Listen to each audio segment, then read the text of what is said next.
I love animals. I was actually an exotic cat trainer.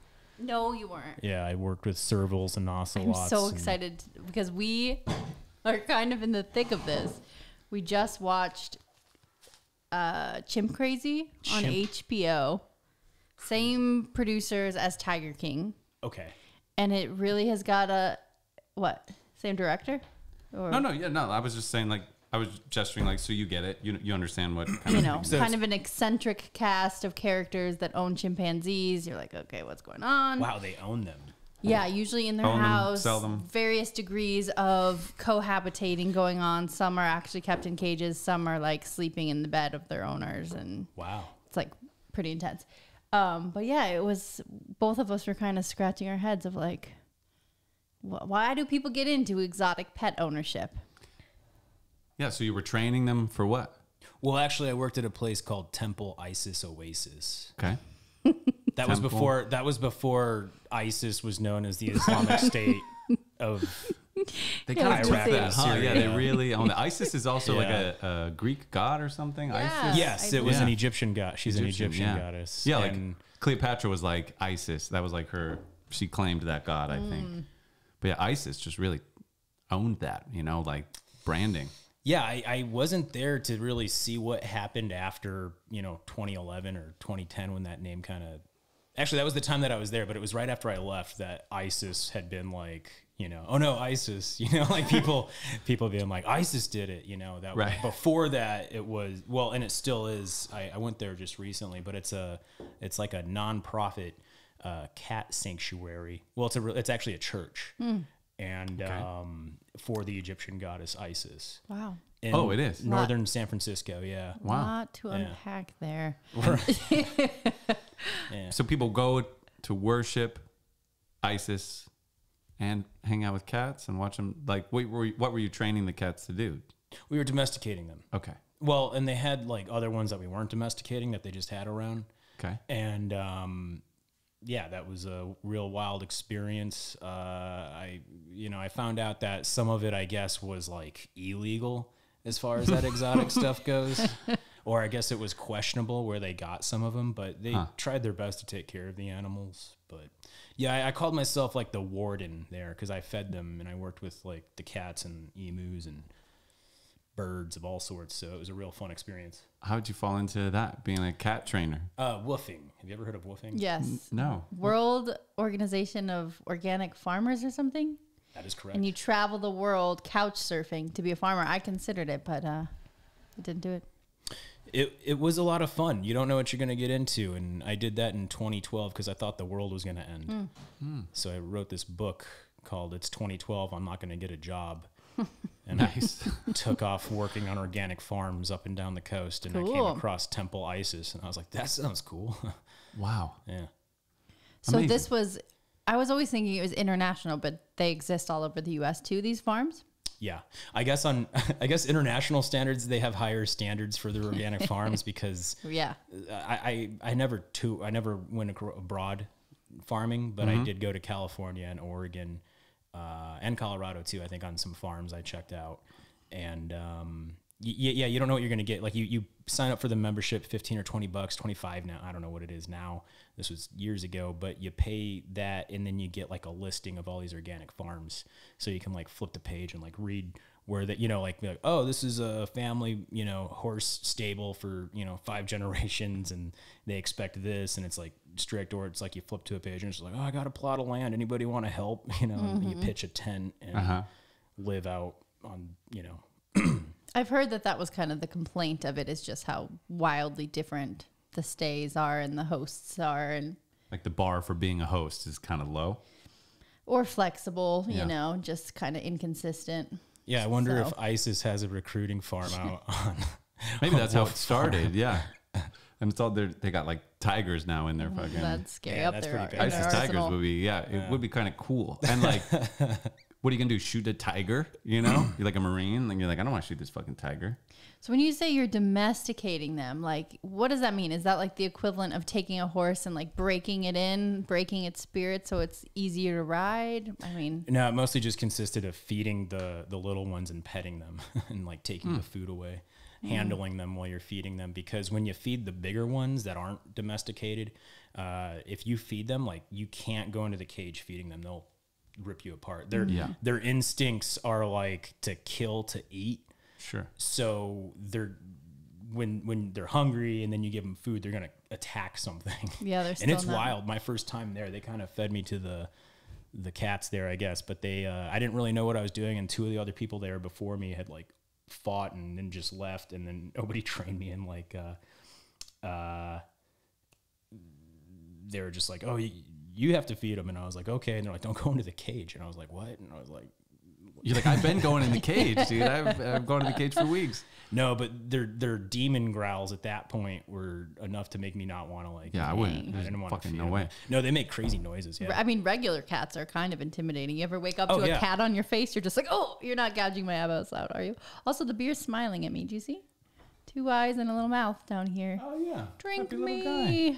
Have me. How they purr? Like, what are these demon noises? It's like a purr, but it's like crazy. The large Guttural. ones, it's scary. Like it's weird. Like, you get scared just hearing it, because like inside your stomach, you're like, that's a scary one. You know, they're like, 'cause like they're gonna yeah, instinctually, I guess maybe we knew what that meant, you know, and then right. But the little ones, what they do, so like when, you know, there's like the little fluff balls that they had, the ocelots and the servals, they'd had, I guess they had been having kittens.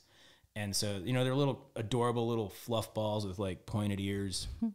And then, you know, you give them their food and they're like, rawr, and they like jump and they pounce on it. And you're like, oh, that's adorable. And you like pet them. Right. And you like pull the food away. And you're just like, no. You're like, don't bite me. So in your experience, you think good idea to own these things as pets in sanctuaries, that kind of thing? Or I don't believe in pet ownership. We got into this conversation in our lap we because did. watching the chimp I know, show. it's fresh. It's real fresh on my mind. fresh. Yeah. I think, I don't know. I don't know about that. I mean, I think that's a tough question. You know, I mean, I guess all we can do is try to provide a better life for the animals. Is this like a zoo? People could come and like pet them, or it's just a sanctuary? Like the animal's there, we feed it, we let it live. They didn't let them pet. There was some stuff that, you know, like birds that they could handle sometimes, but it was so like this religious nonprofit organization was like a Airbnb, so it was like a hotel. Jesus. And so it was the like layers of this is Egyptian- amazing. It's Egyptian palace themed, you know, stuff. So Got that like, Egyptian wow. cotton. yeah. So the animals Sheet was set. just like a kind of a side show, like a little ad on to the hotel experience, like that there's tigers here. Well, it was less of a hotel experience. It was last time I went, there was a lot of rats. Okay. So And what's the religious ceremony and like? nobody staying there. They did the 42 ideals of Ma'at, I think it is. Okay. Yeah. Man, her name's really forgetting me right now, and I feel so bad because she was really awesome, but she was the creator of that spot, and she was basically hanging out with the beatniks, and she had a coffee shop across somewhere, I guess Haight and Ashbury around over there during the beatnik Hanging out with time. good old Ginsburg, huh? She had a orgy with Anton LaVey, and then eventually ended up opening this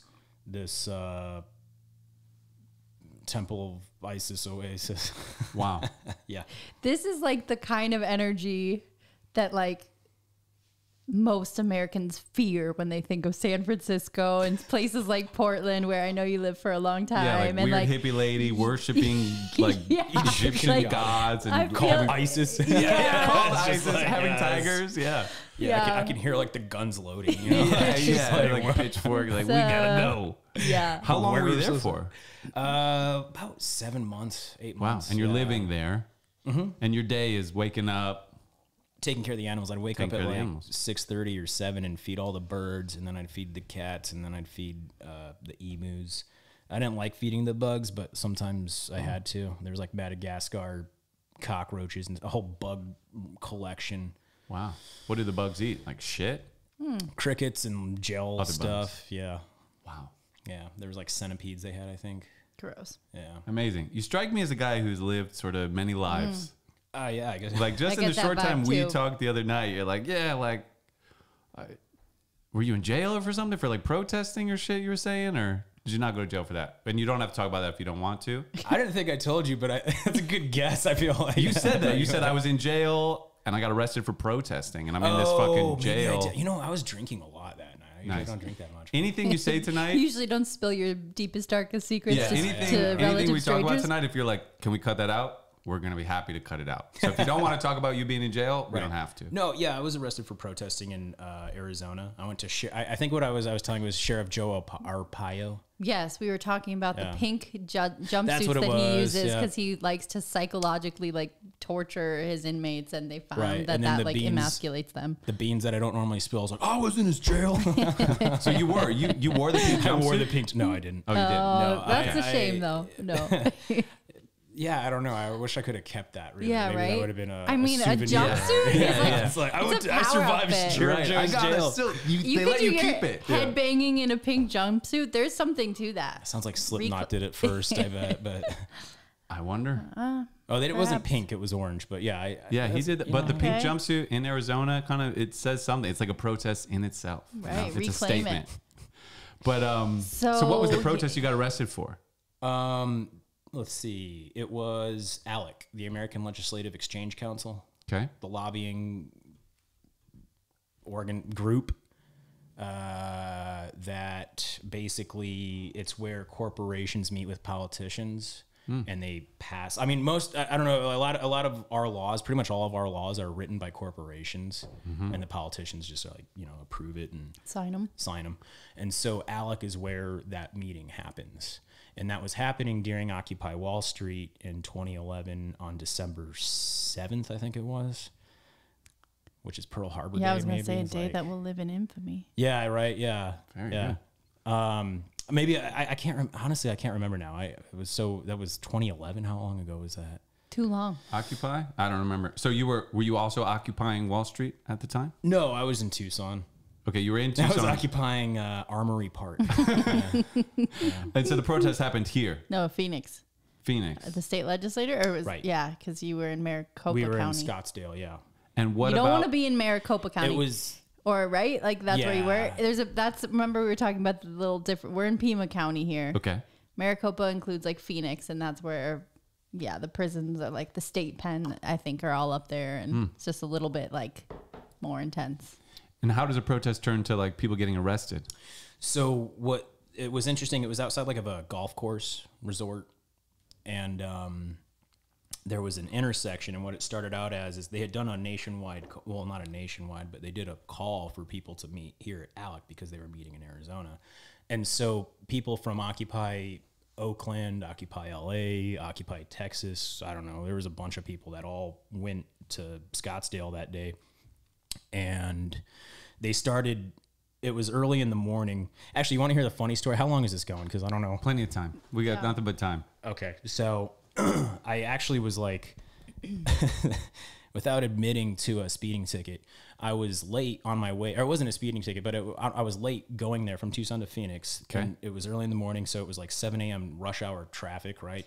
Also, like the most predatory stretch of highway ever. The cops there just like pick you off constantly for speeding. So I was like, I was late, and I was like, oh, I gotta go. And so I went into the carpool lane, and I was like just hauling ass with a bunch of those people. I was like, carpool lane, like great. And then all of a sudden I like turn around a bend, and I see this like motorcycle cop just like staring at me like that, and I like turn on my blinker. He had somebody else pulled over.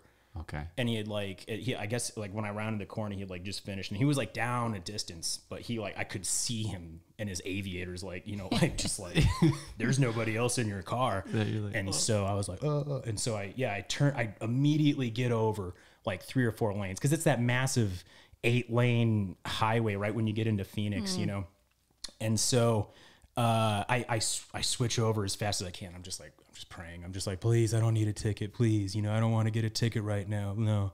And then, he zips right by me and pulls over a 4-door white Civic, the same car I'm driving. Oh, wow. And I was like, And he like goes all the way over, and I was like, yeah, I was like, woo, yeah. I get there to the protest, and then I'm arrested in the paddy wagon like an hour and a half later. Wow. Because it turned into like a riot or something, or what? No, well, yeah. So we were walking around. What it started out with was just people holding signs, and the cops were like, you can't block the road, blah, blah, blah. And we're like, yeah, okay. So we were just walking across the road. Everybody was just like, oh, crosswalk. And then we just kept walking and walking until eventually enough people were there. And then there's this kid that I was a friend with at the Occupy Tucson. This kid's, I told him that I'd help him. And I was like, dude, like, don't do anything stupid. So he sits down and locks arms with people almost immediately. And I'm like, no, man, don't do that yet. And so I like kind of went up there, and I was just like, well, maybe it'll start something. So I sat down there. And then what they did is they took this barricade and they like lifted it and put it over us and said that we crossed a police barricade. Wow. And they like maced everybody and arrested us. Ah. So you're just sitting there that like, we've all seen it. They're just mace. Everybody's sitting down. No, I think they hit the crowd actually. Oh shit. Yeah. They just arrested us. We were just sitting there. So we weren't trying to run away or anything, but I think they were like, that was their pushback was they maced and then put the barricade over and picked us up. Oh, that's it. Convenient story. Yeah. Wow. Damn. Even it's funny, the peaceful protest. I mean, we have a right to protest. Yes, that's a constitutional right we get. You have a right to protest. Peaceful I don't know protest. if you legally have a right to stop traffic, or how does it work with like disruption? Because you want to protest to make waves, be disruptive in some way, like make people give a shit by, stopping traffic or, hurting them in the wallet some way, like a boycott or something does that pretty effectively. But yeah, like where is the line, Yeah, that's a good question. I was in Portland watching a lot of the protests, and I was watching people blocking just people, civilians trying to get home, or and I'm just like, I don't know if this is helping you guys. Like, I don't know if they did it. Right? It's like, wait, what? Yeah. So yeah, that line I think should be definitely, observed. Like, what is the cause of, what is the effect when you do something like that? And so coordinated actions are definitely important because, for instance, that actually that Alec thing brought media attention to it. And I'll never forget, before I was arrested, it was really funny. We were on the corner and there was like a bunch of camera crews that were like, they were like filming this, and you could see that they were like, they didn't really want to ask the protesters what they were doing there.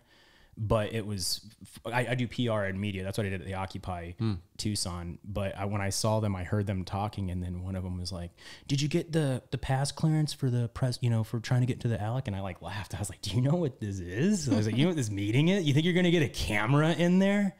And they like looked at me like, so like, but about a month later, they actually, or maybe about 2 months later, there was some more actions that followed Alec.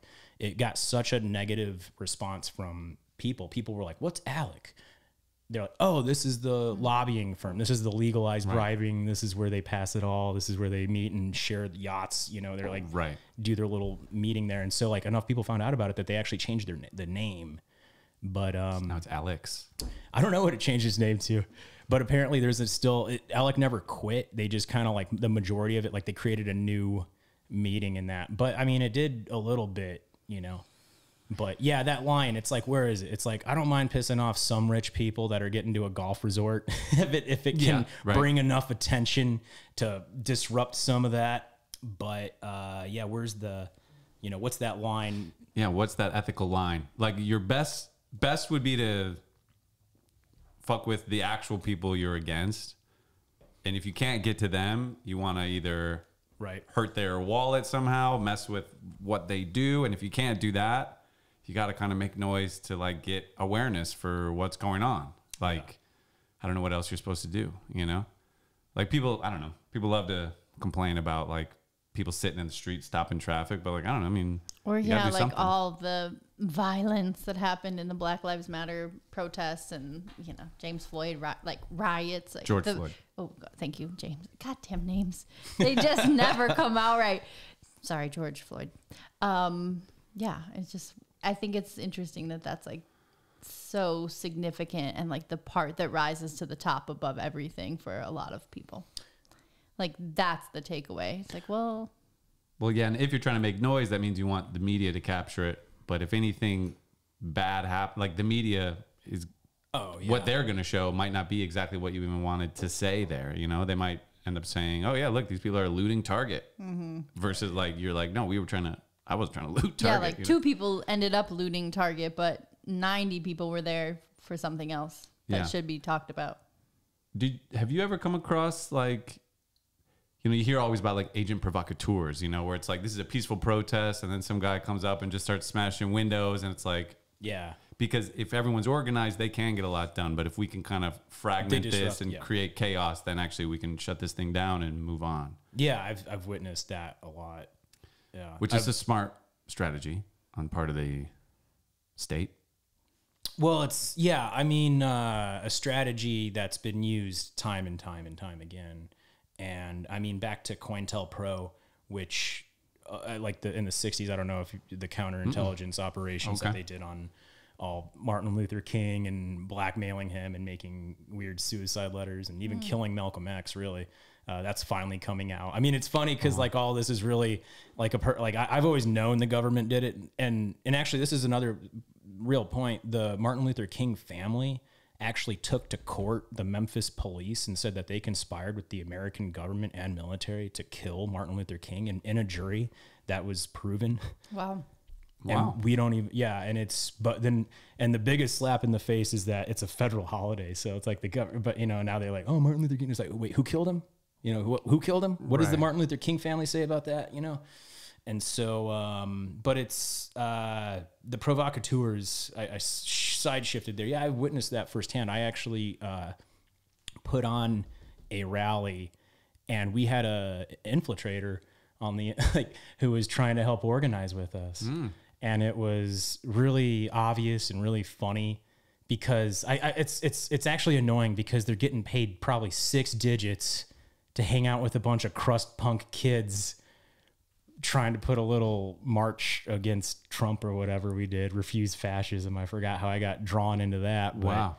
So how did you suss this guy out that he's like there to sort of be a disruptor? So it was really obvious because we started putting, you know, I think it was like Trump had been elected for like a year or two at that point, and then they were just like, hey, let's do a refuse fascism on this day or whatever. And my friend was like, yeah, we're going to organize this. We'll just, you know, and I was like, yeah, sure. Why not? And one of the people that started, you know, showing up and helping us was like this guy. And this was what, 2017 maybe? No. 2017, I guess. And I was probably like the oldest person in that group, but there was like a lot of younger, you know, punk, like, you know, protester kids in Portland, right? And then this one guy who was always showing up, I couldn't tell if he was like 24 or like 44. It's got like a backwards hat, but like gray eyebrows. Hey kids, hey bros, you know, like what's up, you know? Yeah. And I couldn't tell, but it was like so clean cut and he was like short, but like, I don't know. I mean, I'm just like, that's a fucking cop, you know? I was just like, right, you know, and it was funny because, you know, we didn't say it because you know, with Occupy, the whole saboteur bit, it's crazy because paranoia comes up. So it's like you really don't want to start accusing people of that, you know. But in my because the infighting is kind of a big part of the strategy. A cop. Exactly, yeah. That's the part of the COINTELPRO that they do. They disrupt it, and everyone's like, "You're the," you know. And so anyway, I had eyes on this guy, and I was, you know, at some point we would organize and go to a bar, and then afterwards we'd like, you know, go drink or smoke a joint in the park or whatever. And we were like walking around. I had this tandem bike because I do a lot of the big bike ride, you know, like the World Naked Bike Ride in Portland. Sure. Mm-hmm. So I had like a tandem bike and I put like a mega speaker on it, and I had like a phone, so I was able to like yell. Amazing. Yeah. I was just going to say you had a tandem bike because you lived in Portland. Right. You know? Yeah, that's where I got it. And I brought it here. Actually, yeah. I actually brought it from Portland to here. Nice. Yeah. I love that tandem bike. It's great. We were walking down, I had my bike, and then this guy's like, oh, cool. You know, like you do some bike rides and that. I'm like, yeah. And he's like, so what else are you into? And I was like, I do some comedy. I work with some film students, you know. He's like, oh, cool. Okay. So anything else you're into, you know? And I'm just like, and I'm just like, yeah, this is fishing right here for something to exploit, you know, looking for something that clearly he could Little like, leverage. oh, you like that? Oh yeah, well let's, you know, and then push it, you know. Sure. And so it was just obvious to me, and I'm like, this guy's a cop, like totally a cop. And it was like the next meeting or two after that, my friend was like, hey, what do you think of so and so? And I was like, he's a cop. And he's like, really? You think so? He was like, and I was like, what made you think that? And he was like, well, we were hanging out the other day after this, and he asked me if I wanted to boost some stuff. And I was like, what's boosting?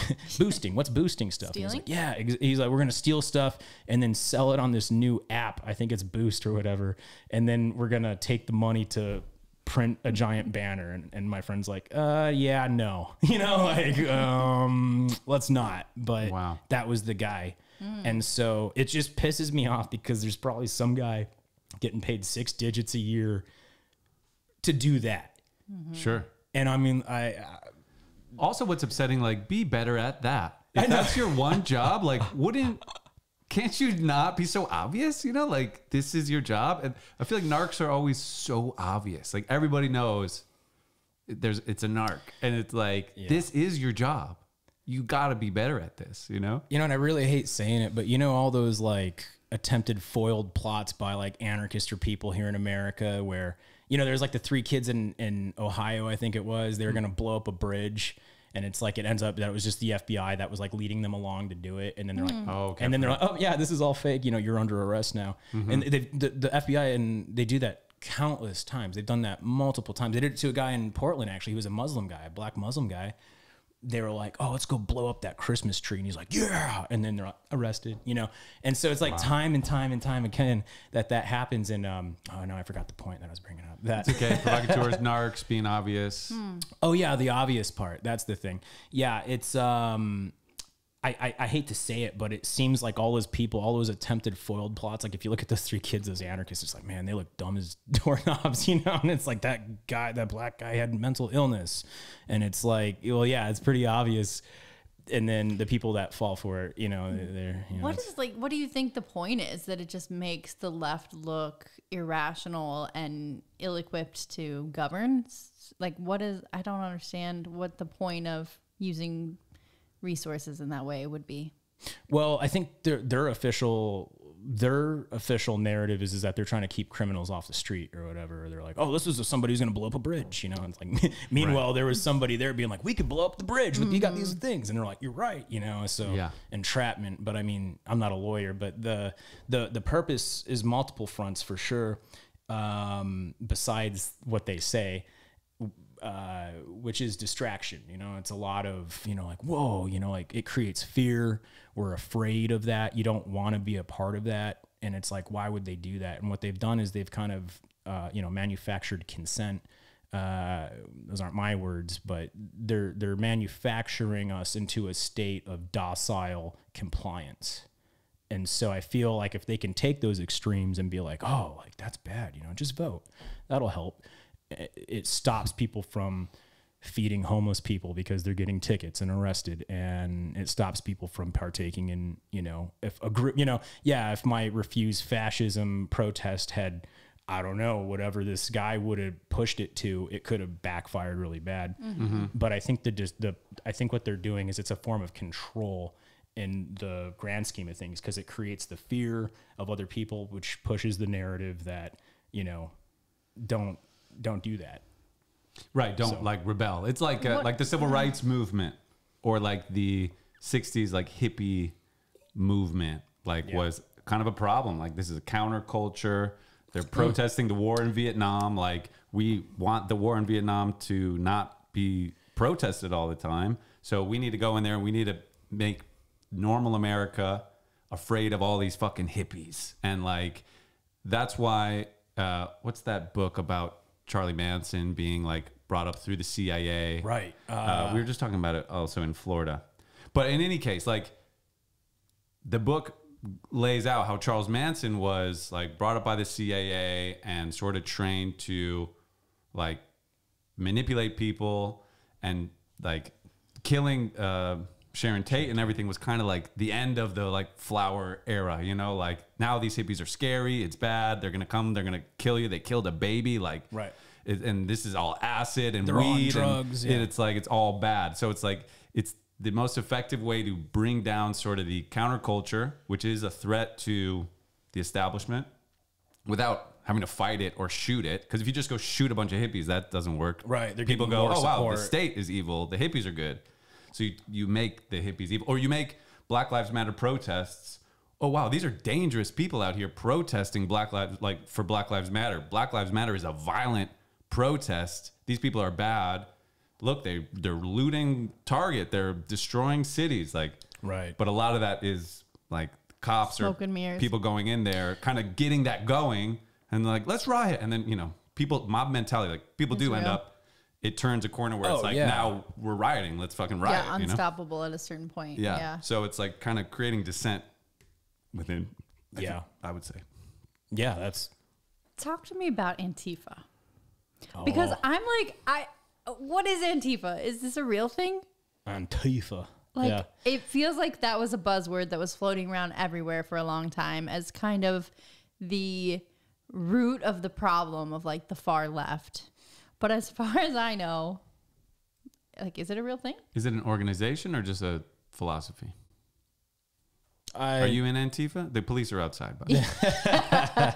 I'm a Christian. I'm a Christian anarchist. Should we do some Antifa, guys? Yo, should we teef it up today? You guys want know. No, I think it was a word that got, it was a buzzword. It turned into a buzzword. There's groups that affiliate with, anarchist ideologies that would be considered, anti-fascist in their nature. But I think Antifa just turned into like the broad definition of anybody who's protesting. Like sweeping. Right. Yeah. They're Antifa. Mark on everybody. And it was nuts because in 2020, when that Black Lives Matter 2.0 started up, there was fires, like wildfires that hit Oregon. It was the worst I'd ever seen. And people were so terrified of Antifa that they were saying that Antifa was lighting forest fires. And I'm like, these are the fucking people that care about the forest. But it didn't matter at that point because there was a sheriff who had went on a Zoom call in some, bumfuck county and basically was like, we have, we got evidence it's Antifa lighting fires, and it just terrified the conservative. Yeah. And it's Portland. Right. And at the same time, I wouldn't, as you say, provocateurs, right? Because there was video that came out and there was like these two guys wearing all black and they're like throwing gasoline out in the forest. And I'm like, it's not Antifa. like who buying gasoline to start a forest fire? Like they would light like a Bank company. on fire. Yeah. They light buildings on fire, not nature. Like Trump Tower, Right. Well, there's no corporation out there in the woods. Yeah. Right. Like what are they after? The fucking Keebler elves? No, go ahead. No, we should probably finish. I was about to shift gears a little bit. I was going to shift gears too. Where are you shifting? Go ahead. Well, I was just going to say, it's funny. Here's my thing. I really like the balance of it. I really think that what we're witnessing is a class war, not like, I don't like to see this culture war that's being pushed so hard. And so one of the most dangerous things that I found was when I was doing Occupy Wall Street is I was calling into conservative talk shows and I was like trying to sell the point to them. I'm like, look, these CEOs have gotten too much, the government's in on it, they're working hand in hand. Like we're here for the people. We're trying to stand, and it was crazy because I struck a nerve that people would call in after me like, oh, what are you saying? Makes a lot of, sense. And, we should, how are we going to, blah, blah, blah. And then other people would call in and be like, that sounds like a communist takeover. And they were like terrified. But then my car actually got sabotaged while I was at an event. And my mom was like, Robbie, I think your phone's tapped. And I was like, okay, I need to leave. I need to leave Arizona. But I think what happens is like where I was trying to connect with this balance is, this is a joke. It's not my joke. It's a really funny Portland comedian. His name's Jake Silverman. He said that he thinks the Black Lives Matter protesters are jealous of the January 6th protesters because they got closer to the Capitol and killed a couple cops too. Didn't most of those protests happen prior to January 6th though? Yeah, Black Lives Matter. Yeah, that was before January 6th. Yeah, right. So he was saying they're all jealous of January 6th and regardless of timeline, right? Sure. And what was it? No, I'm sorry. I was like in my mind. I was like, wait, but the order of operations. But I see they can still be jealous. You can be jealous. You can still be jealous. Yeah. Right. And then, but the reality of it was, there was a bunch of FBI in there. And then, there was people, like, there was like double bolted locks. And it's just like, who let these people in? Because like people don't, and when Black Lives Matter was going on, there was multiple protests at DC, and there was actually this really interesting thing. I think it was called the DC Blackout hashtag, and they actually stormed. I can't really say, but it was really interesting because when that was going on, I was paying attention to a lot of different groups that I had networked with from prior, and so I was watching feeds in DC, and then all of a sudden the internet goes down in DC.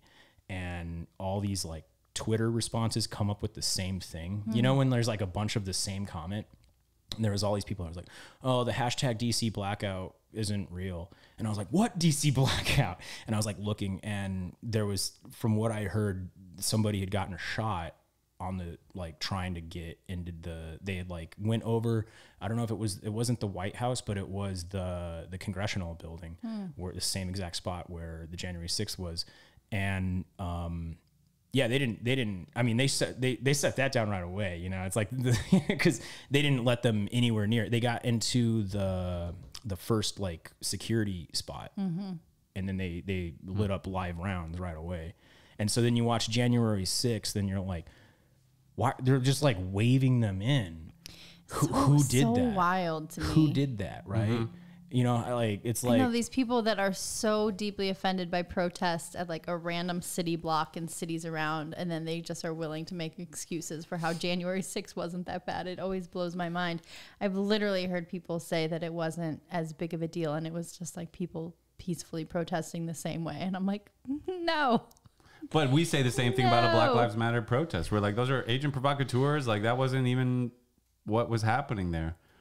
Yeah, but like, people, I don't know. I think like there was a call to action led by the president, led by the ex-president. Like lame duck president. Yeah, it was. But then you have. It wasn't. Yeah, I don't know.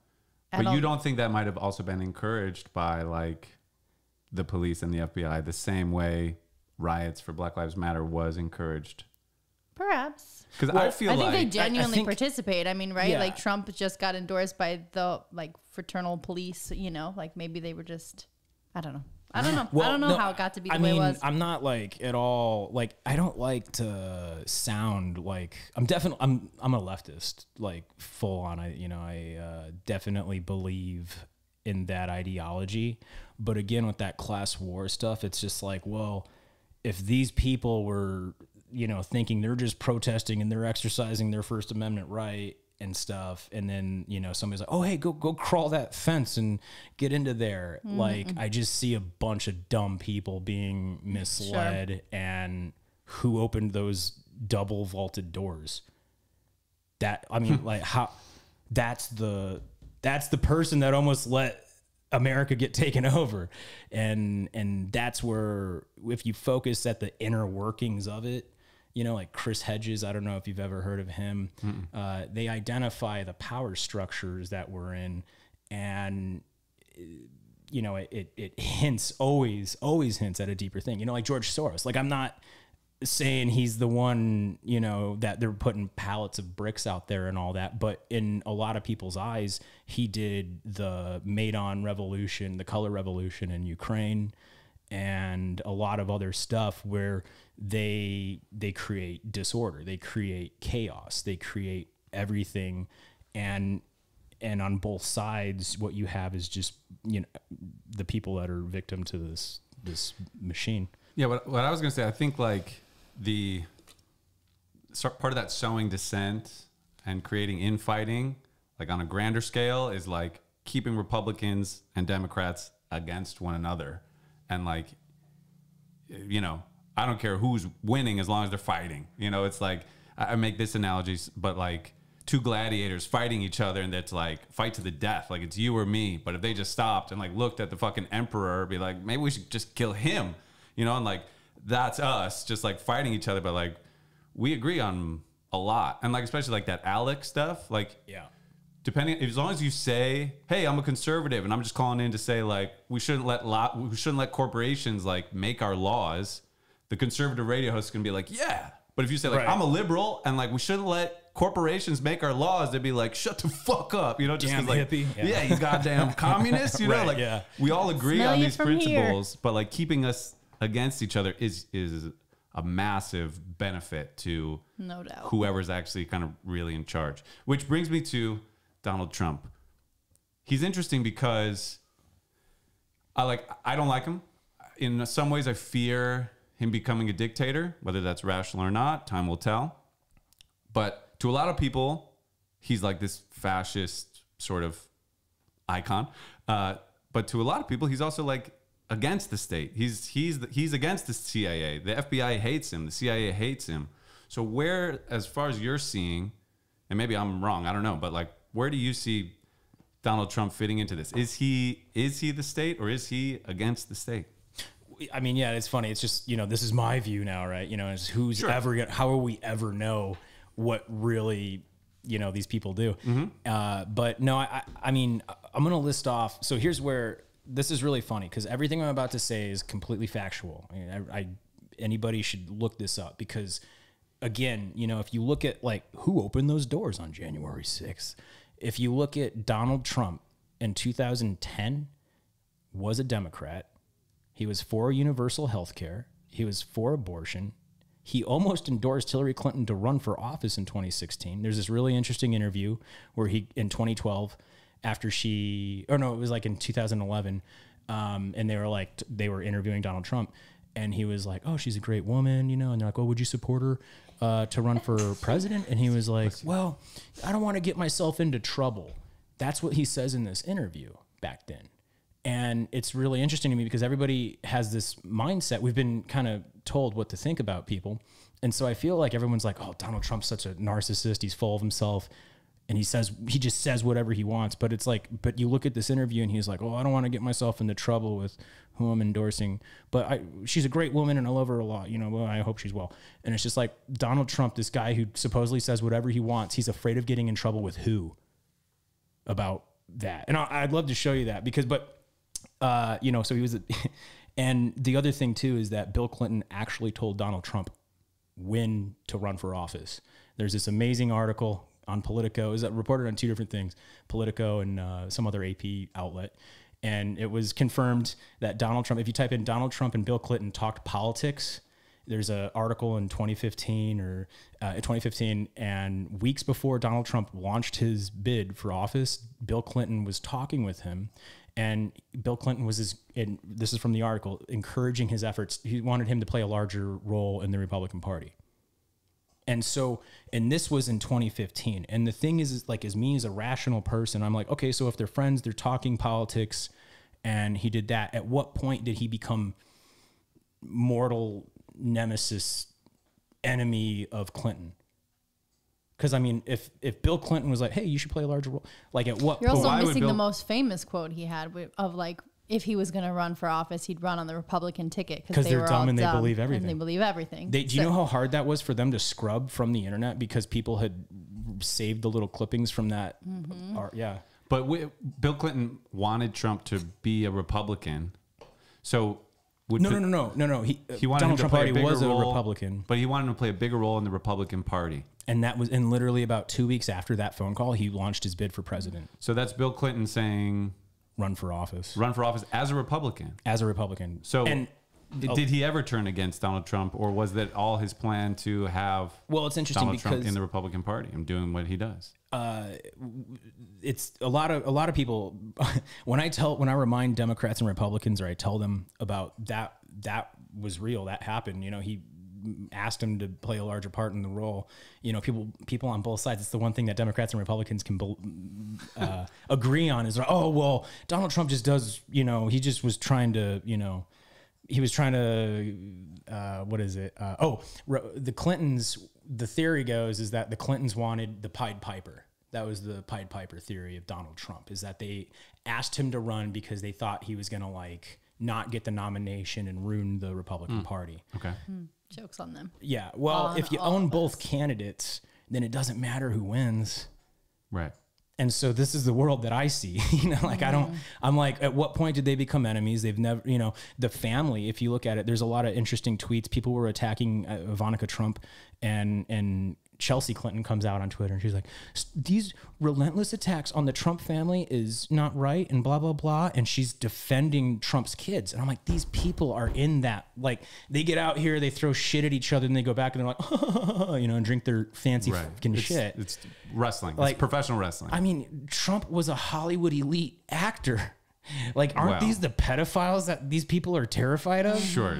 He wasn't a Hollywood elite actor. He wasn't like Tom Hanks level actor. Well, No, he was he was a not businessman, but he was in movies and since the 90s. and He his was in TV show. Hollywood. Yeah, he's a celebrity. With Epstein. Sure. And Bill Clinton. Diddy, he was great friends with Diddy, always talking about him being such a oh, good Diddy guy. the diddler.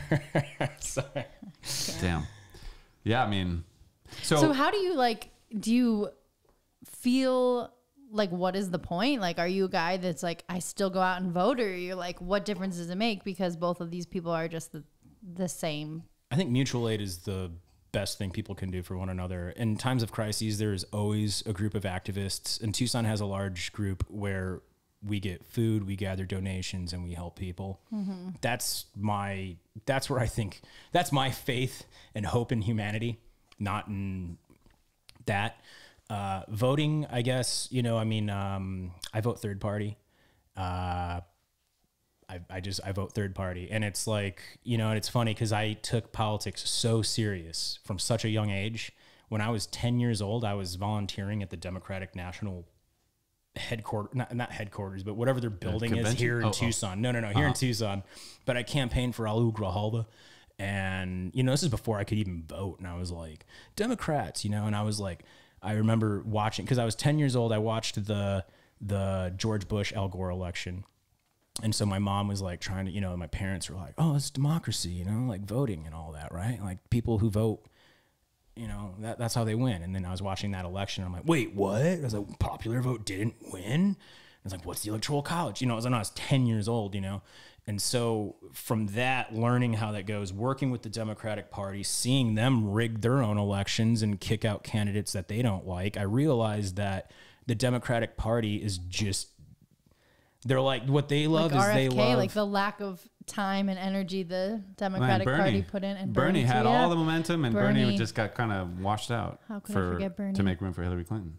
I saw the bird land on his stage in Portland. Did you see Seriously? that? Yeah, No. I remember that. That was so crazy. I saw that bird too because I went there. I actually skipped work to go do it. It was the middle of the day, and I got to sit behind him. Somebody was like, "Oh yeah," I was like with my Asian friend and like some other ethnic person, and they were like, "Oh yeah, you look great. Come over, you know, here." They're like, and I was like, "Yeah." And we got to sit behind him, and we were sitting there for like a half hour before he came on, and I was watching this bird buzz around, and then we were like, "Oh, that's funny," and then like sure enough, like you know. It was like 20, 30 minutes, I think, into his thing. It just landed on the stage and everyone's like, oh, and then it flew up right to his like thing. It kind of Wow, broke the I forgot internet about of like that. Bernie's just the best. Gosh, I was like Way better crying. than the I think booger about on the it. lip moment with Ted Cruz. That wasn't fun. That was a really hard one to watch. Just him toying with it on his lip while talking and then ultimately sucking it in. I hated it. I didn't I'm see any glad of I that. did not see that. It was Yeah. rough. Yeah, that went around on the internet Wow. for a while. Yeah. So for you, voting third party, you know you're sort of throwing that vote away. Well, but I mean, that's how we're trained to think. That's- Because we're That's what trained they to want think. you to think, Hang Paul. on, it's throwing it away. But if I don't believe either candidate, see, here's the thing: I vote for a candidate that has my ideals. I don't know how much further the Democrats can get pulled to the right. And the problem is, so back to 2000, 2000.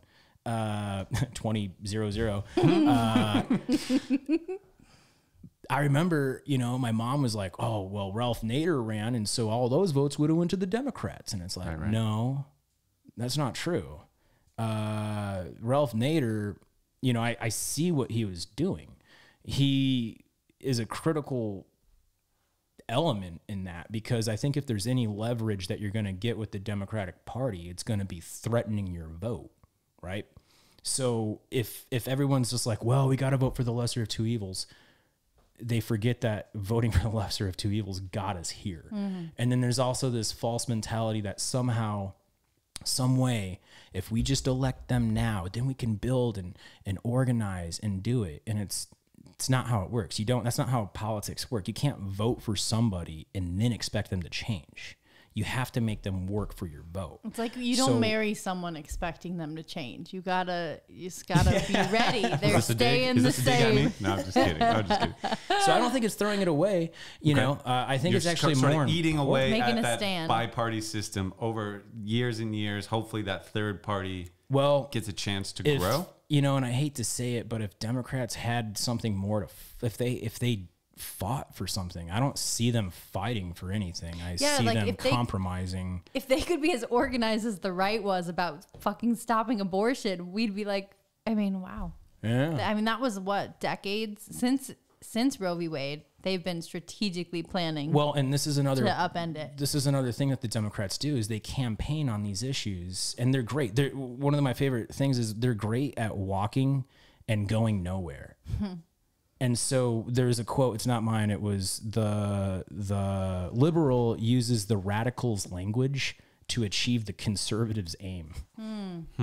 And so that's exactly what I see happening. And I mean, this is after working in the Democratic Party here in Tucson and watching people that are, because what happens is you can get up there and you can start talking so great, you know, you can make so many great points and you sound so great, and they're like, that's awesome, go in, you know, like you should get into, you know, Democrats love that person that can sound so great talking, and then they get in there and they have to do the same exact thing. Obama. Oh yeah, absolutely. I saw that. I could tell that. I mean, a lot of people hate me when I say this because they're like, you didn't like Obama, and I'm like, no, he deported the most like people and bailed out the banks after they literally I worked in the mortgage industry in 2008 and 2009. Right. And I saw the banks make out like bandits because of Obama. And a lot of people don't remember this, but Black Lives Matter started under Obama. The first protest with Eric Garner and Michael Brown, and then Obama was like, oh, those protesters are silly. And it's just funny because like, I think that a lot of we have blinders on, but they're stoking these, you know, oh, Donald Trump's the dictator. But meanwhile, the Democratic Party is suing to have the Green Party off the ballot. Project 2025, another great campaign thing that the Democrats want your money on, which was back to the abortion thing. They didn't, you know, Obama ran on, he's saying, you know, they could have codified it. They didn't. Because now they can keep, you know, sending you emails. We got to fight abortion. Project 2025. It's going to be awful. The great thing about Project 2025. Yeah. Make it great again. Out of like the 25 or 30 proposals there's only 4 that the Democrats can unilaterally say that they're all against. All of the other things on there, the Democrats can't even be like, oh, we're against that. But they're going to take your money because they're going to terrify you of it. And then when they get in there, I don't see them stopping it. So now this is a lot of hate on the Democrats, but I hate the Republicans equally. Well, so that's what I was going to say. Maybe this is obvious. That's like low-hanging fruit. As you're saying it's too easy. Yeah, like I expect better. Why not vote for Donald Trump? What is it? Is Donald Trump the same thing as voting for the Democrats? Like, what is stopping you from voting for Donald Trump? My vagina. And pardon the obvious question, but like, yeah, you know, you're saying all these things that the Democrats are this and that and so bad, and like, well, I mean, they're one and the same. I don't see any difference. So it's like, so everything bad about the Democrats is what's bad about the Republicans. They're out there saying we're not like them. We're different. Vote for us. But it's all the same shit. Well, it's funny because Donald Trump's actually a more like they're a more truthful candidate in that sense, right? You know, they want to do I say truthful, but truthful about, you know, yeah, we're going to deport the immigrants. Yeah, we're going to do this. And then Harris is like, we're going to strengthen the border. We're going to do this too. And it's like somehow better, you know, bombing, you know, all sorts of, you know, she has received $1.3 million from the defense industry. Donald's received $700,000. I'm not going to vote for him. That's not my point. But why vote for any of them? Got you. There's a candidate that hasn't collected any money from that. And, you know, and I'm going to vote for her again. So who's that? Who are you voting for? Green Party, Jill Stein. Jill Stein. Dr. Stein, and her vice president is also a doctor. Cool. And the Green Party, I mean, what's their platform essentially? Do you remember AOC's platform when she was running? No. Couldn't tell you. I picture her dirty sneakers. Oh. She ran on those. She ran on they created what the Green New Deal became. Okay. Not they created it before it turned into what the Democrats did. Basically, AOC and a lot of the squad in that ran on a Green Party platform, and then immediately stopped fighting for 15 an hour, which is one of the things the Green Party wants to fight for, which is now higher actually. But at that time, they didn't want to take no more fracking, which is a huge one, and no wars. They don't want to get any more wars. They're trying to dismantle a lot of the stuff that the CIA, for one, I think is one of the things that the Green Party, I couldn't really tell you because honestly, I know they don't win. So it's like, not paying too close of attention. What good is it going to do? I have friends that are in the Green Party, and actually one of them was trying to make the Truth Caucus and stuff and do all these things with it. And it's like, but again, you're dealing with saboteurs, provocateurs that are inside there. It's messy. It's really messy. And that's part of the reason why it doesn't go anywhere, you know? And so, I mean, yeah, I don't expect it to win, but at the end of the day, I think it means a little bit more. Yeah. Is there anything that gives you hope for America? Oh yeah. It was the mutual aid networks of people that get together when times hit. You're talking about the GoFundMe healthcare and that kind of thing? No. Like during, is that right? During, there's always a network of people, anarchists usually, people that band together, and help each other. And so like when the wildfires are going on, they get like the particle masks for people. They give water to people that need it. They create local mutual aid. If there's some here too, but yeah, mutual aid networks are the backbone of what I find and my hope, I guess. So it's like, because I know there's going to be a network of activists that pop up, and that's humanity, though. You know, it's always going to be there. Sure. And what the thing is like with the government structure that we have is they want to put everything into like, you know, numbered and all that. And so whatever you try to do to set up using the system to change the system is not going to change the system, because the system's not broken. The system is fixed. So I don't, you know, it's like voting. I don't feel like I'm throwing it away. And it's weird because people are like, oh, well, that's basically a vote for Donald Trump. And I'm like, tell me how not voting for either or is a vote for that. But we've been conditioned into a duopoly. And so but again, you know, I think the network of people that pop up in times of crises, they're going to be there. Watch. The helpers. Watch. Yeah. When the world finally gets pissed off at America and decides to, you know, take us down, they'll, or, you know, whatever might happen, whatever crazy natural disasters or UFOs or whatever, there will be a group of people that are going to help other people. Tell me, what's in your grab bag, your go bag? Oh, For the apocalypse. my dip out bag? Yeah. I can't tell you everything, but it's mostly survival stuff. It's like a little pull out grill. I mean, I call it rock kitchen. You set up rocks and you can pull a little thing There and you like go. make a fire. Cool. Yeah. Iodine tablets, water purifying stuff, a solar USB panel charger thing. Fishing This line. is ours, but it's not where I want it to be. It's got like, you know, sneakers for both of us, socks, underwear, like That's some important basic stuff. hygiene stuff. Like, but I don't think like flashlights, some batteries. I didn't even know that things. that's what that was. Yeah. Right there. I'm glad. Thanks for looking out for us. And I love the assumption, like, you didn't ask, do you have a grab bag? You said, what's in your shit bag? Yeah, of course. Well, okay, let's I pivot. feel the same panic. Like, Yeah. Let's pivot to- that's where you should be. I feel. yeah, and I mean, well, so actually, I think what I had been thinking about it for years, but then what finally did it was when the Baltimore Bridge got driven into with the cargo ship. Right.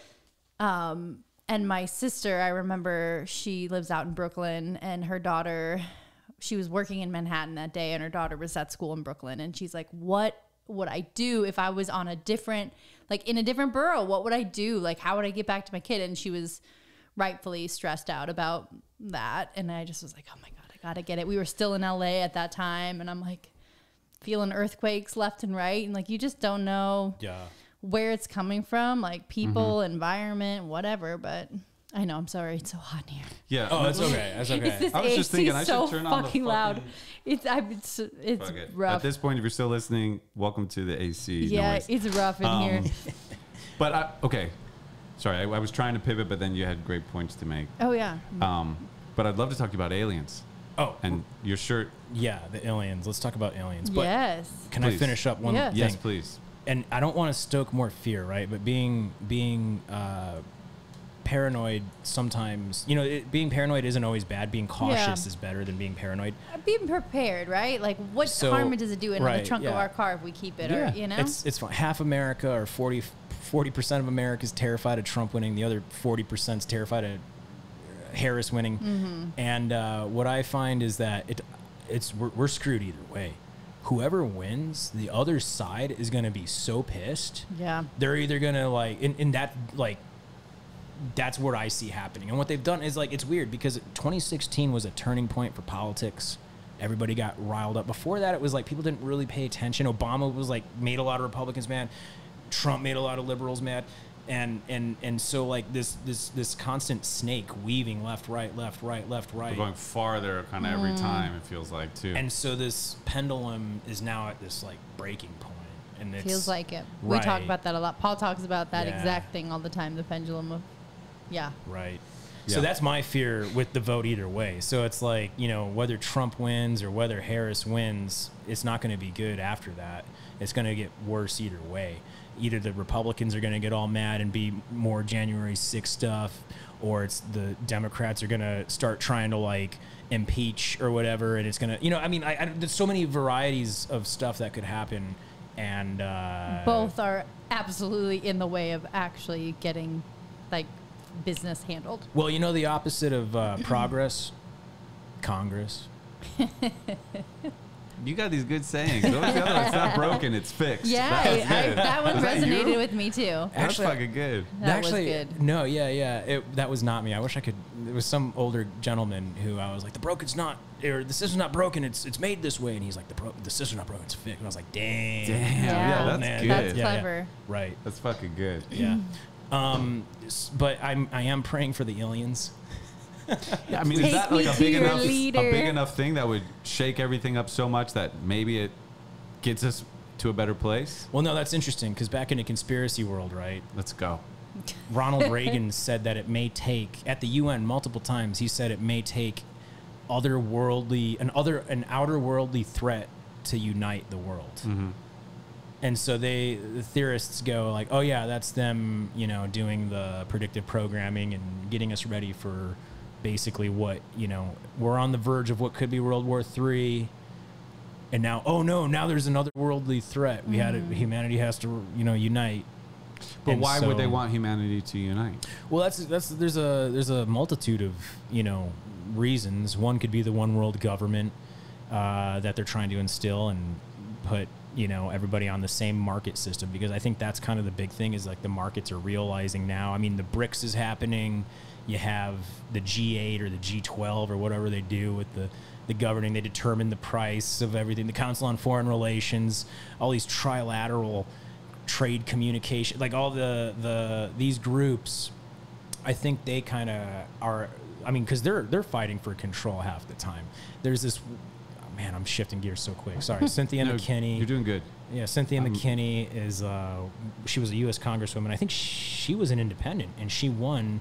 And she was actually drilling Donald Rumsfeld about 9/11 and a lot of how does that happen? And and that's a whole nother thing. But I think she was describing that there seems to be three entities kind of fighting right now. Not Republican, Democrat, much deeper than that. Fighting for world control, and that is what we see play out in attacks in Syria, where America's stealing oil, and all these geopolitical conflicts, I think, are the war that these three entities are kind of doing right now. And so I think at some point, they're going to need otherworldly, things to kind of unite again. Mm-hmm.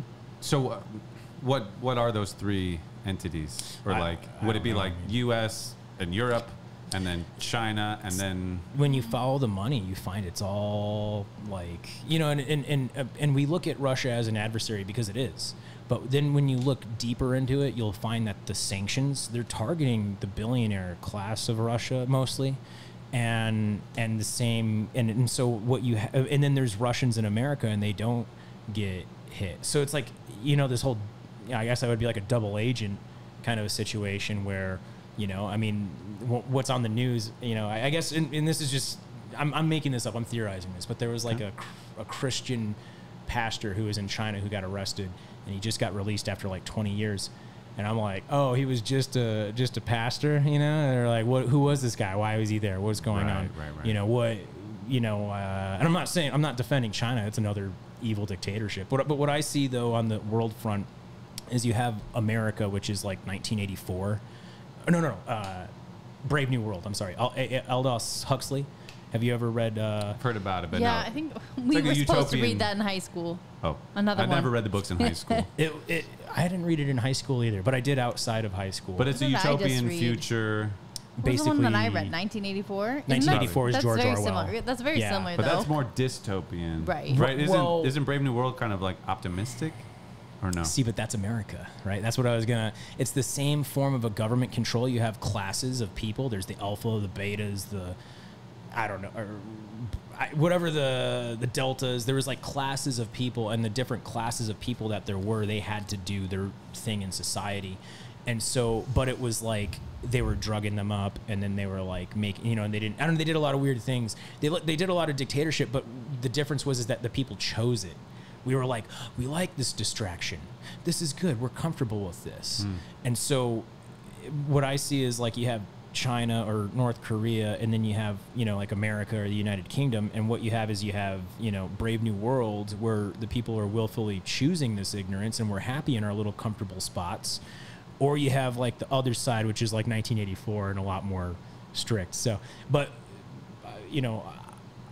ideally the government controls all of it. And there's a class structure. There's the class structure that's never. You're saying ideally, like that's, in your opinion, best case scenario.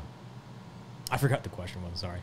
No, but you I were think saying not like ideally the ideally. government controls all of it. Or mainly That's- more like ideally to ultimately the you? government controls all of it. Ultimately. That's what I see. I see that there is a government control all of it. I would like to just go back to living to teepees. I think we're too smart for our own good. I think, honestly, I feel like I was either born way too early or way too late. I feel like I should, like, I don't know. I'd rather be. You want to be like the cockroach that exists after everything else has gone up in smoke? Well, no, I mean, to a point where humanity maybe evolved beyond our that sounds bad to Neanderthals. I don't know if they're even the bad ones. I don't know. Like the part of humanity that like was like that got on this earth and was like, hey, you know what? We can like own all this, and then hey, you're a piece of like I'm better than you, and it's just like, what, aren't we all just humans here? And so like that's kind of where I would like to be, and maybe the future isn't that, but I would imagine that if the humanity, my favorite quote is, unselfishness is the key to an intelligent species becoming immortal. And so I think that's like how we will advance into a better spot. Man, I sound crazy. Nah, you sound No, awesome. you don't. So if nobody wanted to control the world, we'd be better off. But we do have, if you even have just 10 people who are like, I'd love to control the world, you're in trouble. Well, and I think so. Yeah, I mean that's kind of like the basis of it, and then there's going to be that argument like, well, someone's going to control, and it's like, Right. It's like it's us or them. I go into this idea though. It's just like, imagine that, like, because it's hard for people to imagine a world without money, and and I can understand that because that's all we know. And so, but I mean, imagine if just your basic needs were met. You'd have some shelter, even if it was a shack. You had water. You'd get a meal. Can't we do that, for people? Because then I bet you the crime's going to go down. I bet you, it's going to make everybody happier. It's going to do a lot of positive things, just doing very minimum. And so I feel that doing that bare minimum can, reverse a lot of it. But when you try to explain it to people, right? You try to explain this, there is like the 10 people that want to control everything. There's immediately, well, how much food?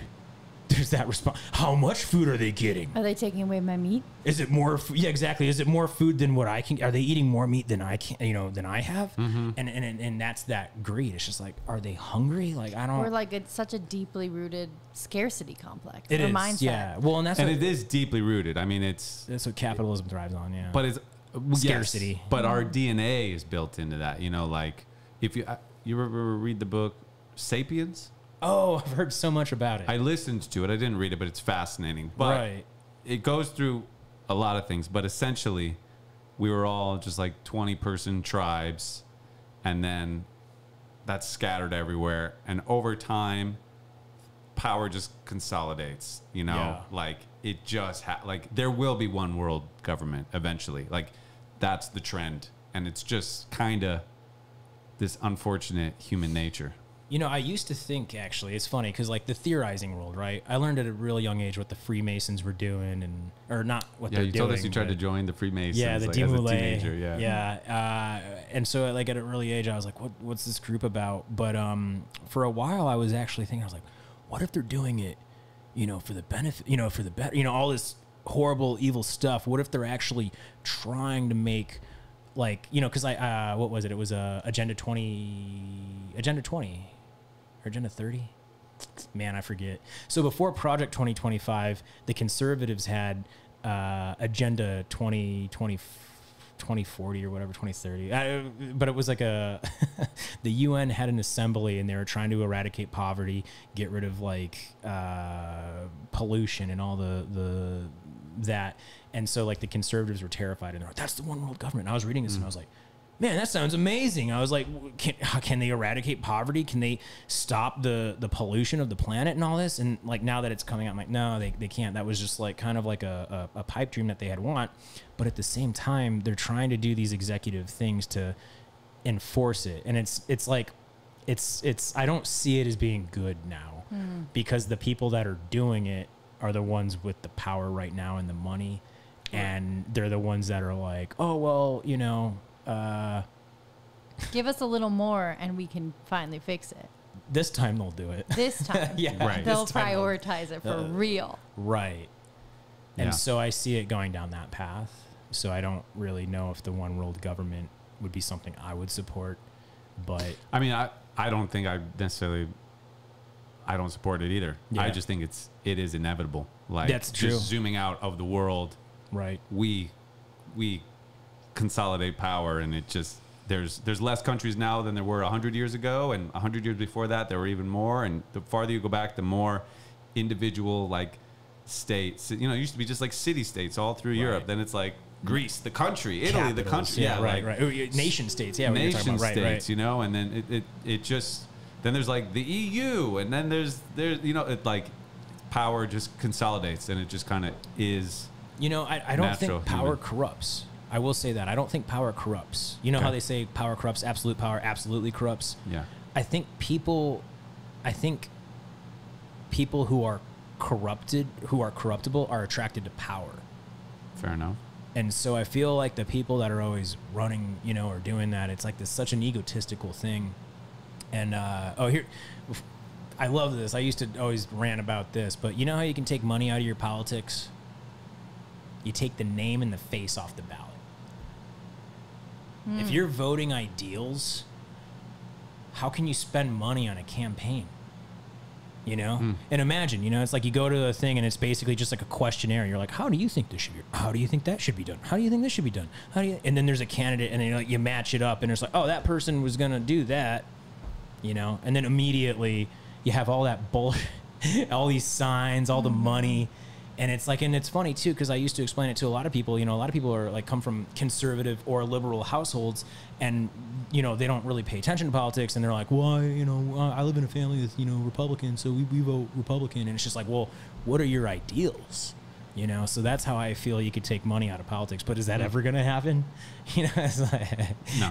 They'll kill anybody who tries to suggest that. It's hard enough to get ranked choice voting. Go figure. They don't want third parties. Gnarly. Okay, so with the aliens. Yes, let's go to aliens. I'm sorry. Let's go to aliens. Oh, I've loved it's this. okay. I'm enjoying everything you're saying, and it really is fascinating. We got to hang out again. We definitely have to. This is only our second time hanging out, and I feel like we're already dear friends. I'm politically pretty ignorant, so thanks for like explaining everything and saying, and you know, I am fascinated by it, but I don't really follow it. But the alien by shit, choice, by design, which I respect and cannot do myself.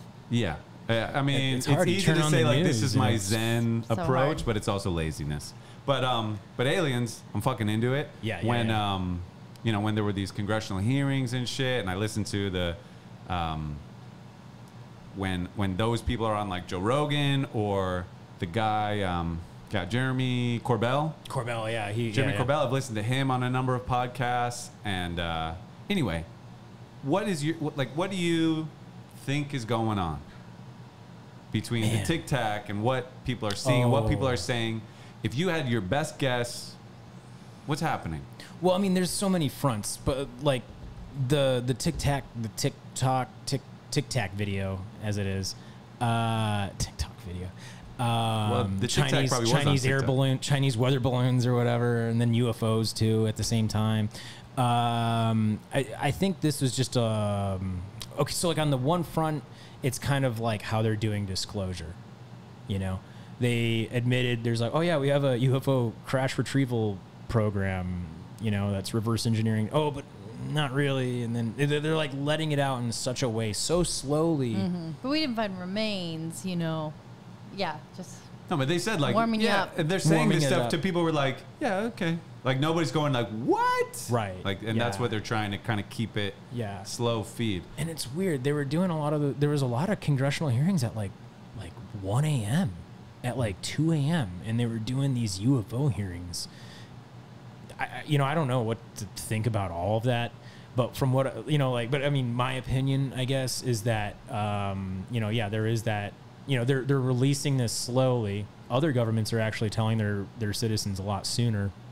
There's an Argentinian Air Force commander or general who was like going out there and he was like, America's trying to take us into a space war. And there's a Canadian air defense minister who was saying the same exact thing. And I don't think these people are like jeopardize their opinion, jeopardize their position on an opinion, like on something a whim. or America even wants if to it take was us like into a a space war against some aliens, or Yes. like, okay, there is evidence that they're shooting. They are literally shooting at these UFOs. They are firing weapons at them. In Mage, Brazil, in 2021, maybe I think it was, Mage, Brazil, they shot down a UFO. It got chased. There was like this UFO came down in this city called Mage. This crazy video footage. It was all over Twitter that night.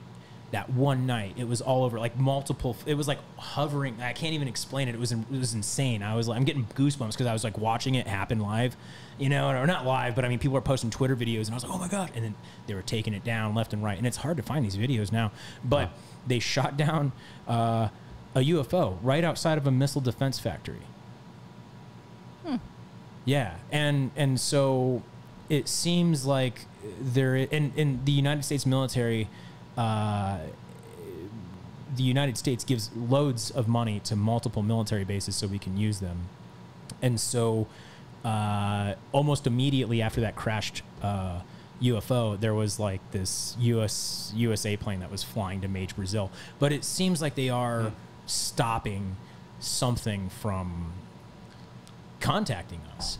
And so if they can control the narrative, they can probably, and what a lot of the people in the conspiracy world are talking about, Project Bluebeam, which was basically this theorized thing that they're going to stage a fake alien invasion to get us to, into that war. sure, state of emergency.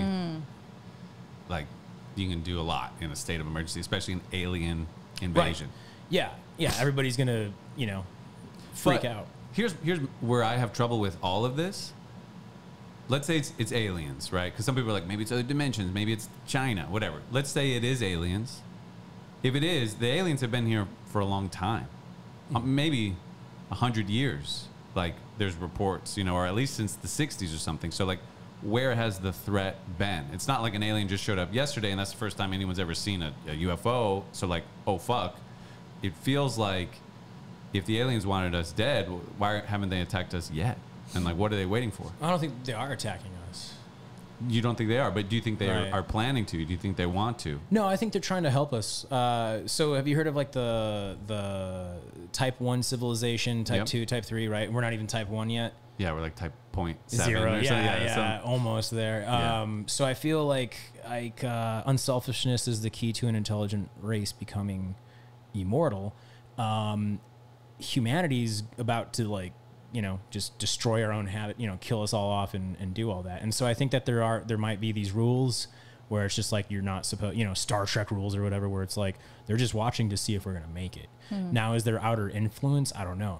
The Greys, I've heard speculated that they're futuristic humans, and they're doing one thing, which is why they've given the secrets to, back to the government supposedly, which is how we have computer chips or whatever. They theorize. I don't know if you've heard that. Gosh, I could go on. Yeah, so like we many got a lot things. of technology from reverse engineering some of these. There is like a correlation. If you track, technological breakthroughs, you could point to like, it 47, happens yeah. shortly after this crash or this thing or whatever. 47.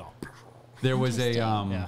My grandpa was in the Air Force Base, stationed actually here in Tucson, and I don't remember if the story was here or somewhere else he was stationed, but they had an unidentified aircraft near base. Really? And he wasn't one of the pilots that got in a plane to go follow it, but like 2 other pilots tailed it, and he sat and listened on the radio, and like they never Never got it. caught Yeah. up. Yeah, but right. That was always like family folklore of mine growing up. it's really fascinating stuff. The worst part is like, at what point are we trusting what the government is telling us? Let's say like they're like, no, we have aliens. Like, this is George. He's an alien. He's super cool. Like, we've been hanging out. Like, do you watch that and go like, I don't know if I trust this? Like, at what point can you trust what they're saying anyway? I don't trust anything they say. Exactly. So it's like we're fucked because like Yeah. even like hearing everything you want to hear, you're like, Right. aliens are real. Like, we can do all this shit now. Like, is this true? You just don't know. Right. No, I was laughing my ass off the other, months ago, I guess now, with a lot of this UAP stuff. Because I'm watching it. I'm like, they did disclosure, but not really. It's like they did it, but. And so I'm sitting here and I'm like, man, watch, the government's going to come up and be like, aliens are real. I'm like, bullshit. That's not, that's not, I don't buy it. Yeah, exactly. Yeah. It's like, it's tough, man. Really tough. Yeah. But I don't know. Yeah. It's cool. I actually think I'm here for it. I actually think that the alien connection is going to be biblical. Go on. Connection. No, I'm just hearing. Kermit. Someday we'll find Yeah, the exactly. alien connection. Thank you. Like- What do you mean biblical? So I think it's like a biblical in nature. I think aliens are. I think that's what the Bible's like hinting at. And so Prophecy. right. Well, and so I mean, religion is a whole nother topic, but that's been way covered up. With the Constantine. Gosh, I can't even think of it. The Nicene Council. They changed the Bible and all that. They changed a lot of stuff, but I think that they're trying to that one world government. They've made a one world religion building, and it's in. I think it's in the It's. Oh gosh, I forget. It's not in. I think it's in the United. Arab what am I Emirates? saying? Yes. I think it's there, but they're making a one world religion building right now. It just opened actually, earlier this year, and it's something about the Judeo religions, Christianity, Muslim, Islam, or and Jewish faiths, and it's like they're uniting they're uniting the religions, and so I feel like that's kind of the plan, is they're gonna do this alien story, I don't know, alien attack. It's gonna be, the narrative's gonna be controlled, and then all the religions are gonna get together and be like, hey, we gotta, now because there's this, and if it is biblical in nature, now they can kind of agree on all one thing. And so I feel like that's where it's headed. Interesting. But I'm crazy. I don't know. I know. Nah, I people feel are like we just need a guessing sound something. effect after that. That's where we're headed. No, that's not it. Oh. There's a good one. Nope. That's where we're headed. Wait, give me one That's more. where we're headed. That's the one. Thank you. Spooky. That's what I wanted. That was it. Yeah, I mean, all those religions are the same. Yeah. Just like one prophet different. Right. You know, like the Torah goes up to here, then Christianity adds Jesus. Right. Same thing though, leading up to that, and then the Islam the adds Quran Muhammad. adds on more. It adds right, Muhammad, yeah. but Jesus is in the Quran, and so is Abraham and Noah and all that shit. That's what blows like it's my the same mind. thing. It's the same story. It's the same religion. But so what you think? Like someone's going to take advantage of an alien invasion to create this one world Judeo-Christian Muslim religion, or you're saying the Bible was correct in predicting an alien invasion? Like, Oh, I don't know about that last part. About Okay, the okay. Predicting the enemy. got you. but- So you're saying, but that someone's going to use that to be the religion. I mean, if aliens come, like, who's to say those aren't angels and that's not God? And like, if Yeah, an alien what would be came, the difference? they could Yeah. tell us fucking anything. You know, like if they came, they said, look, like there is no God. Actually, like you're supposed to worship potato chips. Like we'd be like, I think we're It's- supposed to worship potato chips. Like I don't know. They flew here from who fucking knows where. Like they are smarter than us. I'm not I They could questioning. say anything. I was thinking potatoes too. I was like, they could tell you that potatoes aren't delicious, and I'd be like, yeah, you're right, they're We not. can't. Yeah, or like I gotta stop Weird. eating potatoes. They have a. That's. I was getting potato vibes. Wow. I don't know why. we're Spudsy over here. But yeah, it's fascinating shit, man. It's fun to just kind of theorize about this shit. And Sure. none of us know. And even once we know, how do we trust that we know Right. that we know it anyway? I don't Yeah. know. You know, it's wild. But it's fun to think about and talk about. Your shirt is what made me kept thinking about aliens. Oh, yeah, and this yeah, is yeah. your band's Yeah, shirt, yeah, you yeah. said. Yeah, exactly. And then this one too. I like this one. I'm gonna show you that. I want you to believe. Yeah, and it's yeah. Uncle You to Sam, believe. but Uncle Alien Sam is Uncle looking Sam. pretty Yeah, it's a gray, yeah. Yeah. Yeah, that's right. But we checked out your band after we hung out that one night. We listened Oh, to you guys yeah, on the yeah, ride yeah, home. yeah. It's fucking awesome. I mean, it's hardcore. Yeah. And it's fucking sick. You're the singer, yeah? Yeah. It's dope. Yeah, thank you very much. Yeah, I'm really. cool. It's a lot of fun to make, and we're shooting a music video this weekend. It's gonna be nuts. I'm so Fun. excited for it. What's, it's intense. What's Can you the tell us anything concept? about it? Yeah. Oh gosh. So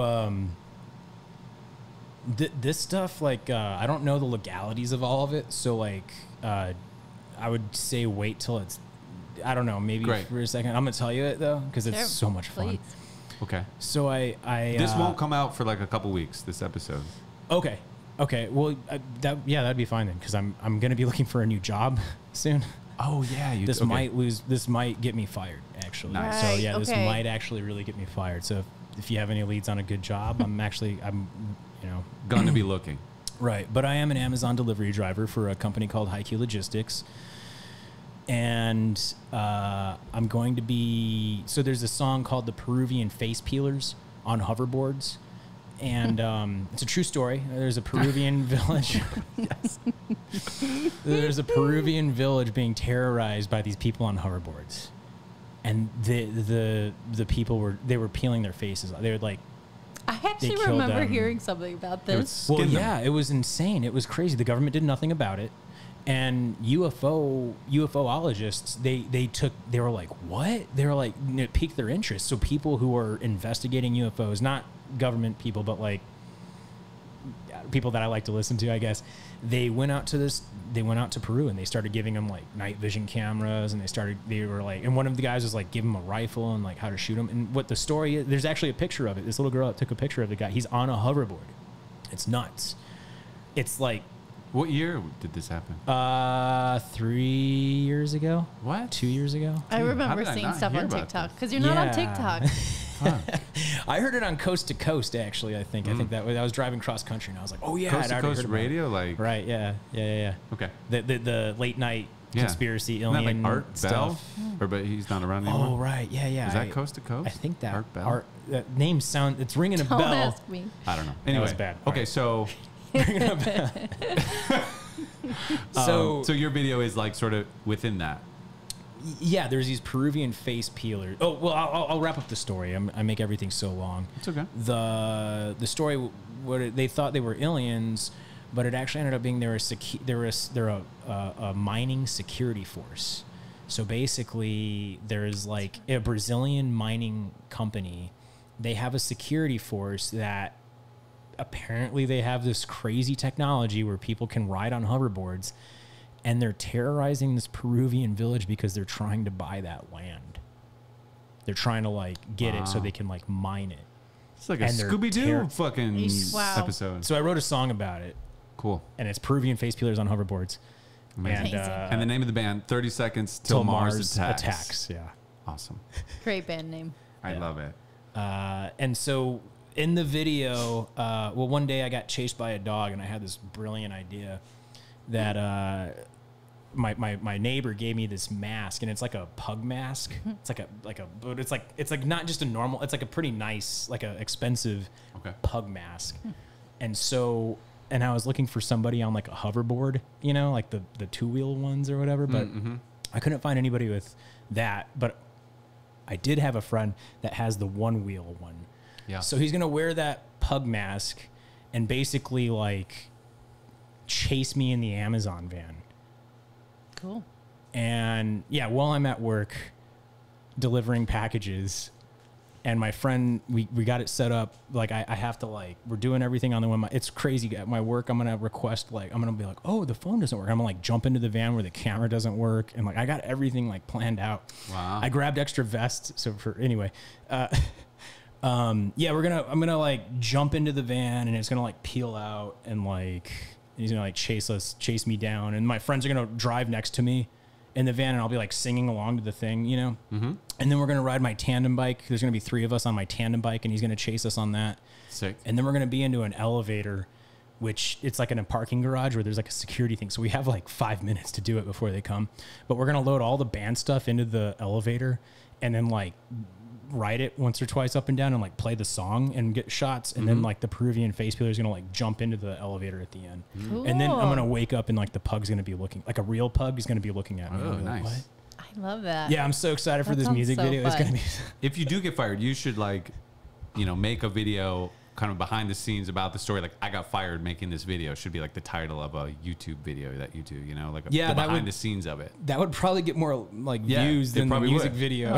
Are you so people aren't getting their deliveries on this day? Like, are you going to be out? Oh, I'm gonna be delivering. You'll still be you'll make the deliveries. Yeah. But basically what I'm gonna do is I have to. You figure should film out, that too, like, because like I kept making the deliveries. You know, like it's that like should be Kramer. part of the behind You kept the scenes. making the stops. Yeah. Well, they kept ringing the bell. Yeah.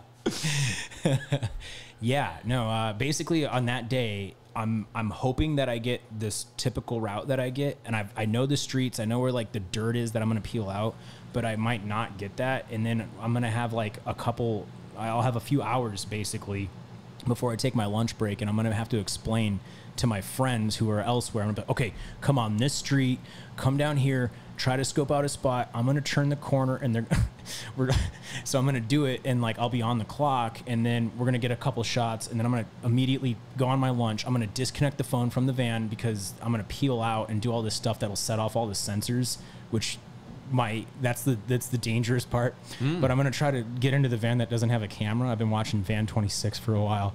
The camera doesn't work, and I'm like, oh, that's the one. Ooh, yeah, I'm just gonna jump in that one. Like scouting it out and planning. It's like Ocean's 11 shit. Seriously? You know, I like this kind of shit. Yeah, I'm so excited for this music video. I can't tell you how excited I am. Wow.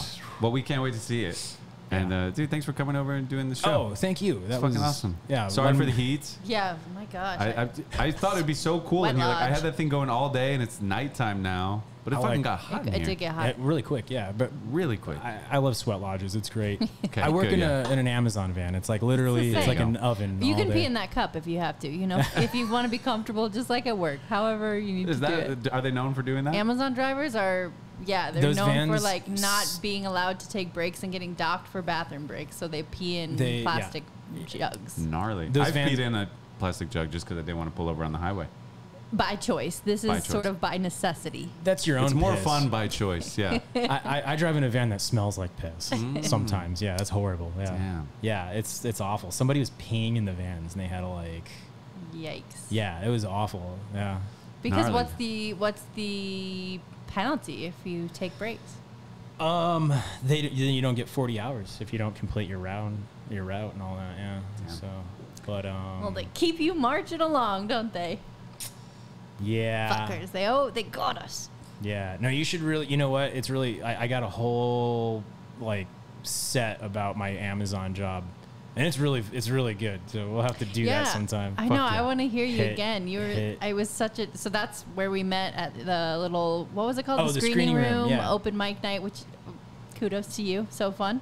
But yeah, I mean, you said you do other shows around town too? Yeah, it took me a while. I moved back to Tucson in November actually, but yeah, almost a year already. But I'm finally to the point to where a friend of mine was like, "Hey, I need help producing a show," and that's what I did in Portland. I ran like multiple shows, 3 or 4 shows. I ran the first mushroom comedy show in Portland that I'm stoked about doing. So cool. Wow. Yeah, I got to do that. But then the venue shut down.